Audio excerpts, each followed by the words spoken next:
আসসালামু আলাইকুম রহমতুল্লাহ। জাপানে এখন গোল্ডেন উইকের বন্ধ চলতেছে।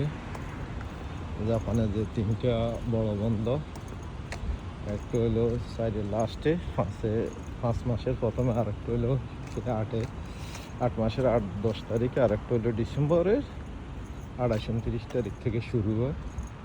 এই বন্ধ চলতেছে 8 দিন, 7 দিন, 9 দিন এই বন্ধ।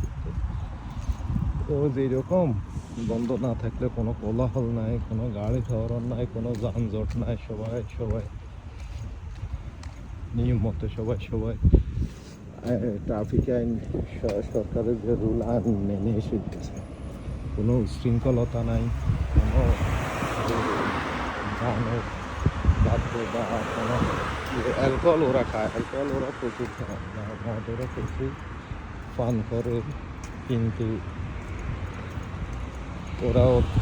ওদের নির্দিষ্ট প্লেসের মধ্যে খায়, বাইরে ওরা খায় না।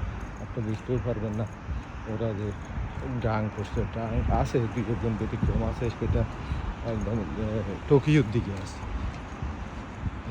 আর এই যে পরিবেশ, এটা বেশি বড় টাউন না, তারপর মোটামুটি আর কি।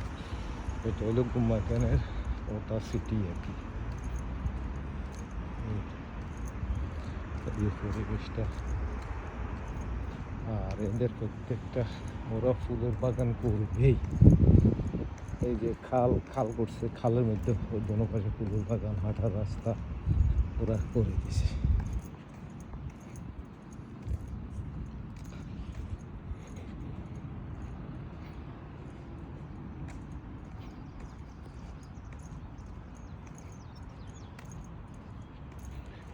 তো এখানে কোনো এত সবাই ট্রাফিক আইনগুলো মেনে চলে, তো এখানে কোনো তীব্র কোনো যানজট নাই বললেই চলে। আপনি যদি কোথাও যে টাইম দেন, আমি 9টা বাজে আপনার সাথে দেখা করবো, ঠিক সেই 9টা বাজে যে আপনি দেখা করতে পারবেন। কিন্তু অন্য দেশে, আমাদের দেশে, অন্যান্য দেশে তো আপনি 9টা বললে হয়তো 10টা, 10:30 বা 11টাও হয়ে যাবে, তাও দেখা করতে পারেন কিনা সন্দেহ আছে। টাইম ওই টাইম মতো 2 ঘন্টা 1 ঘন্টা লেট হবে। আর এখানে আপনার নির্দিষ্ট টাইম দিচ্ছেন, বরঞ্চ এরা 15 মিনিট, 20 মিনিট বা আধা ঘন্টা আগে যায় আপনার কাছে, আপনার ওই জায়গায় পৌঁছে যাবে। এই হইলে কমিটমেন্ট এত রক্ষা করে, আর এগুলো কমিটমেন্ট রক্ষা করতে সুবিধা।